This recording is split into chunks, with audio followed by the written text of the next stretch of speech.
হঠাৎ করে সামনে নজর পড়ে গেল একটা বৃদ্ধা মহিলা লাঠিতে ভর দিয়া বাঁকা হয়ে দাঁড়িয়ে আছে। আল্লাহর নবী দৌড়ে মহিলাটার কাছে গেলেন, জড়াইয়া ধরলেন, কপালে চুমু খাইলেন, টেনে টেনে মজলিসের মাঝে আনলেন, নবীর গায়ের চাদরটা বিছাই দিলেন, ওই মহিলা বিছানায় বসে গেলেন। সাহাবায়ে কেরাম এদিক সেদিক তাকায়, এটা কোন মহিলা রে? কার জন্য নবী গায়ের চাদর বিছাইলেন? কার জন্য? কার জন্য? নবী বুঝতে পেরেছেন। সাহাবায়ে কেরাম জানতে চায় কার জন্য। আবার নবী চোখের পানি ছেড়ে দিয়ে কয়, সাহাবারা শুনো, জন্মের আগে আব্বা হারিয়ে ফেলেছি, কোনদিন আব্বা বলে একটা ডাক দিতে পারি নাই।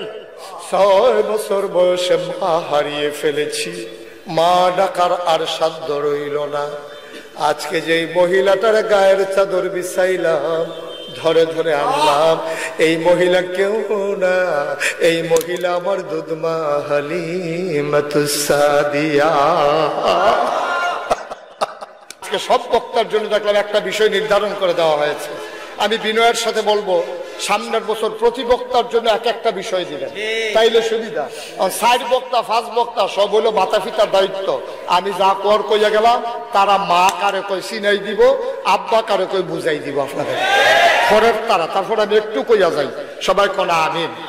আল্লাহ কয়, ওয়াকাদা রাব্বুকা আল্লা তা'বুদু ইল্লা ইয়্যাহু। খুব খেয়াল করেন, ফয়সালা হয়ে গেছে, রায় হয়ে গেছে, সিদ্ধান্ত হয়ে গেছে। ইবাদত করবা শুধুমাত্র, কেবলমাত্র, একমাত্র আল্লাহ। কার? ইবাদত করব কার? ওয়া বিল ওয়ালিদাইনি ইহসানা। এরপরে আল্লাহর ইবাদতের পরে সবচেয়ে বেশি হক পাওনা যিনি, ভালোবাসা পাওনা যিনি, কোমলতা পাওনা যিনি, সদ্ব্যবহার যিনি পাওনা, তিনি তোমার আম্মা, তিনি তোমার আব্বা। সুবহানাল্লাহ বলবেন না? খুব দ্রুততার সাথে বলতে হচ্ছে, এই জন্য খেয়াল করে শুনবেন। সাহাবা গিয়া এই আয়াত নাজিল হওয়ার পরে এক সাহাবা গিয়া বলতেছে, ইয়া রাসূলুল্লাহ, আব্বা আম্মার নাকি খেদমত করা লাগবে, ভালো ব্যবহার করা লাগবে, কার প্রতি বেশি ব্যবহার করবো? আছে তো 2 জন, আম্মাও আছে আব্বাও আছে। নবী বললেন, 1 নম্বরে তোমার মায়ের, কই 2 নম্বর, কই তোমার মায়ের, 3 নম্বর, কই তোমার মায়ের, কই 4 নম্বর, কই তোমার বাবা। 3 বার বললেন কার নাম? আরে কথা কয় না। 4বার বললেন কার নাম? এই যে আমরা দোকানে বসে বসে হুই হুই করেন, রুল নম্বর 60, রুল নম্বর 1 আম্মার, রুল নাম্বার 2 আম্মার, রুল নাম্বার 3 আম্মার, 4 নাম্বার রুল নাম্বার আপনি। আপনি নিজের ওজন নিজে বুঝেন নাই। 3টা রুল নাম্বার, 3টা মেডেল আল্লাহ দিয়ে দিলেন আম্মাকে, আর 4র্থ মেডেলটা পেয়েছেন আপনি। এটা লম্বা ব্যাখ্যা। কেন 3 বার মায়ের কথা বললেন, 4র্থবার কেন ওই বাবার কথা বললেন, এই কথায় আমরা যাব না। মুসলমান মন দিয়ে শোনো, তাইলে মায়ের প্রতি কোমল ব্যবহার করবা কেমনে?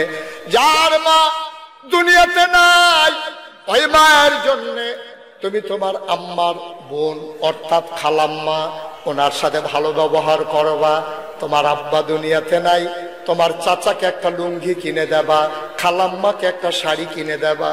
হাতে ধরে বলবা, খালাম্মা, আম্মা থাকলে আম্মারে এই শাড়িটা কিনে দিতাম, আম্মা নাই, আপনি আম্মার বোন, আমার খালাম্মা, আপনারে শাড়িটা দিলাম, পরে পরে নামাজ পড়ে দোয়া করবেন। বাবার ভাই চাচাকে নিয়ে লুঙ্গি কিনে দেবা, চাচা আব্বা নাই, এই লুঙ্গিটা আপনারে দিলাম, আপনি পড়বেন আর নামাজ পড়বেন, দোয়া করবেন। ও মুসলমান, মা যার জীবিত আছে, বাবা যার জীবিত আছে, খুব খেয়াল করে মনে রাখবা, কোনদিন আব্বারে ধমক দিও না, কোনদিন আম্মারে ধমক দিও না। ওয়ালা তাকুল লাহুমা উফিন, তোমরা উফ শব্দটা পর্যন্ত ব্যবহার করো না। কোনদিন ধমক দিও না রে ভাই, চোখ বুড়ো বুড়ো করে তাকাইও না।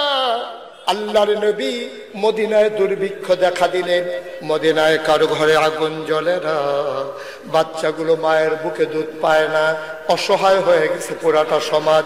চুলায় আগুন নাই, ঘরে খাবার নাই, মায়ের বুকে দুধ নাই, মানুষগুলো খাবে কি? আল্লাহর নবী পেরেশান হয়ে গেলেন।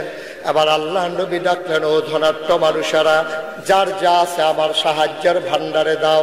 এবার সাহাবায়ে কেরাম উট দিলেন, দম্বা দিলেন, ভেড়া দিলেন, নবীজি সবগুলো জব করে দিলেন, গোশতের ভাগ বসালেন, সবাইকে ডাকলেন, যারা অসহায় আছো, যাদের চুলায় আগুন জ্বলে না, দৌড়ে দৌড়ে চলে আসো, গোশতের ভাগ দেওয়া হবে। লম্বা লাইন পড়ে গেল। আল্লাহর নবী সবার হাতে এক পটলা করে গোশত দেয়। হঠাৎ করে সামনে নজর পড়ে গেল, একটা বৃদ্ধা মহিলা লাঠিতে ভর দিয়া বাঁকা হয়ে দাঁড়িয়ে আছে।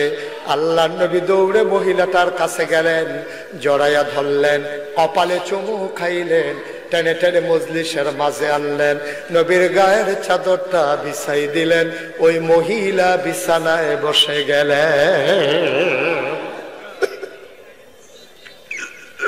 সাহাবায়ে কেরাম এদিক সেদিক তাকায়, এটা কোন মহিলা রে?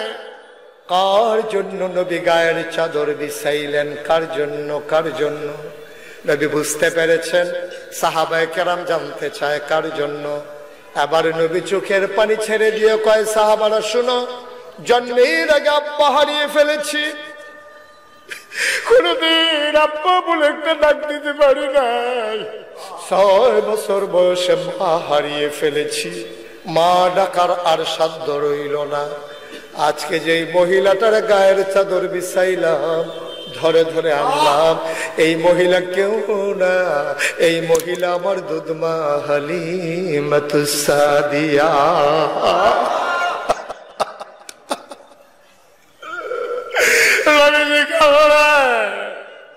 সাহাবায়ে কেরাম কান্দে। এবার আল্লাহ নবী কই, তোমরা বসো, আমি আমার মায়ের একটু আগাই দিয়ে আসি। আল্লাহ নবী বাজার ওই গোশতের টুকরা নিয়ে, ব্যাগ নিয়ে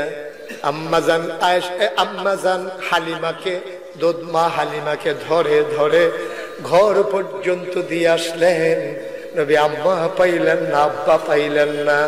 ও মুসলমান, তুমি আমি দুনিয়ার মুখ দেখতাম না, আব্বা যদি আমার জন্ম না দিত, আমার আম্মা যদি পেটে না ধরত, এই পরন্ত বিকেলে সূর্য ডুবো ডুবো প্রায়, চলো আল্লাহকে সাক্ষী রেখে মায়ের কবর, বাবার কবর, যারা কবরে শুয়াইছো, কবর গুলা যেন জান্নাতের টুকরা হয়ে যায়। চলো সবাই মিলে দোয়া করি, সবাই পড়াবে। আর যাদের আব্বা আম্মা জীবিত আছে, চলো আব্বার জন্য যা করা দরকার তাই করি। তুমি গায়ের চামড়া কেটে জুতা বানাই দিতে পারবা, মায়ের আর বাবার ঋণ শোধ করতে পারবা না, ঠিক কিনা? বন্ধুরা আমার, সব সময় খেয়াল রাখবেন, মায়ের কথা মনে করে, বাবার কথা মনে করে একটা ফোঁটা চোখের পানি ছেড়ে দেবেন। হতে পারে ওই চোখের পানি গালবে জমিনে পড়ার আগে মায়ের আর বাবার কবরের আযাব বন্ধ হয়ে যেতে পারে। আমিন বলবেন না? আপনারা জানেন, এই মুশতাক ফয়েজি সাথে লেখা হয়েছে পীর সাহেব। আমি কিন্তু কখনো পীর সাহেব হতে চাই নাই, এটা আমার আকাঙ্ক্ষাও ছিল না, ইচ্ছেও ছিল না, আমার মনে কোনো স্বাদও ছিল না। আমার দাদা ছিলেন ফুরফুরা সিলসিলার বড় পীর। উনি, আমার আব্বা ইন্তেকাল করেছেন দাদার আগে 85 সালে, আর দাদা ইন্তেকাল করেছেন 98 সালে। আমি তখন লেখাপড়া করি। দাদা ডেকে বললেন, তোমাকে এই দায়িত্ব নেওয়া লাগবে। আমি বললাম অসম্ভব, আমার চাচারা আছে, ভাই আছে, আমি কেন? বললো যে আমি জানি কারি দিয়ে করা লাগবে।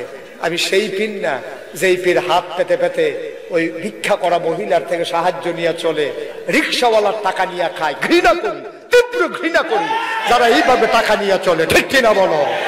হাত আছে, পা আছে, নাক আছে, চোখ আছে, মুখ আছে। আমি মুশতাক হয়েছি, মাটি কাটলেও একদিনে 500 টাকা কামাই করতে পারবো, অটো চালাইলেও 1000 টাকা কামাই করতে পারবো, সিএনজি চালাইলেও 1500 টাকা কামাই করতে পারবো। পীর সাহেব হইলে সিএনজি চালানো নিষেধ, কথা বলা নিষেধ, অটো চালানো নিষেধ। পীর সাহেব মানে হলে বসে বসে খাবে, বসে বসে খাবে। মনে হয় বইয়ে রয়েছে একজন, আসলে 5-6 জন। এইরকম মোড়া হইতে হইতে হইতে হইতে 5-6 জনের জায়গায় একজনে লইয়া বইয়া থাকে। আহারে বাংলাদেশ, আহারে বাংলাদেশ। সবাই মিলে আমরা চেষ্টা করে যাবো। আপনারা সবাই শুনেছেন সোশ্যাল মিডিয়ার সুবাদে আমি মুশতাক ফয়েজি সারা জীবন থাকবো না, সেই চিন্তা মাথায় রেখে আমার দরবার কমপ্লেক্সে আমি 30 কোটি টাকা দিয়ে জনগণের জন্য একটা হাসপাতাল এবং একটা মসজিদের কাজ ধরেছি। 19,000 স্কয়ার ফিট 30 কোটি টাকা তার পরিকল্পিত ব্যয়। আমি নিজে আমার 1 বছরের কামাই 25 লক্ষ টাকা দিয়া তারপরে কাজ শুরু করছি। মারহাবা বলবেন না? আবার এই 30 কোটি টাকা বাজেটের মসজিদ, আপনাদের কাছে দোয়া চাই, আগামী রমজানের আগে আগে আমার এই 30 কোটি বাজেটের দোতলার ছাদ হবে। একতলার ছাদ আমার জাফর ভাই দেখে এসেছেন, আরো যারা গিয়েছিলেন ওনারা দেখে এসেছেন। আমি বিনয়ের সাথে মিনতি, কোনোদিন মুশতাক ফয়েজি বাংলাদেশে কারো সামনে হাত পাতে নাই। আপনারা যদি মনে করেন যে হুজুর ইনশাআল্লাহ মান বানা লিল্লাহি মাসজিদান বানাল্লাহু লাহু বাইতান ফিল জান্নাহ, মসজিদ বানাইলে জান্নাতে নাকি ঘর বানানো হবে, এই আশায় আমরা যারা পারি, যদি মনে করেন কেউ শরীক থাকতে চান শরীক থাকবেন, আর বাকি সবাই মিলে দোয়া করবেন আমার মসজিদটা যেন সুন্দর করে দাঁড়িয়ে যায়। জাফর ভাই আছে, ওনার সাথে কথা বললে, তারপরে ফারুকি সাহেব আছেন, ওনাদের সাথে কথা বললে আমার মসজিদে সাহায্য দেওয়া একবারে সহজ। এটা হাসপাতাল এবং মসজিদ একসাথে। যারা পারেন, যদি কেউ শরীক থাকতে চান, মোস্ট ওয়েলকাম, আহলান সাহলান মারহাবা, আমার মসজিদে আপনাদেরকে স্বাগত।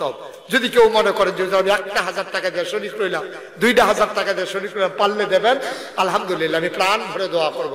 ওই যে আমার এক ভাই কিছু দিবেন নিয়ত করেছেন, সবাই মিলে আমরা শরীক থাকি ইনশাআল্লাহ। কেউ দিতে চাইলে 2-1 ছেলে একটু সহযোগিতা করলে, যদি কেউ শরীক হতে চান, তোমরা যারা আসো একটু যাও দ্রুত করে, এই 1000 2000 যারা মাহফিলের লোক আছেন, জি মাশাআল্লাহ, আমার এক ভাই 1000 টাকা দিয়েছে।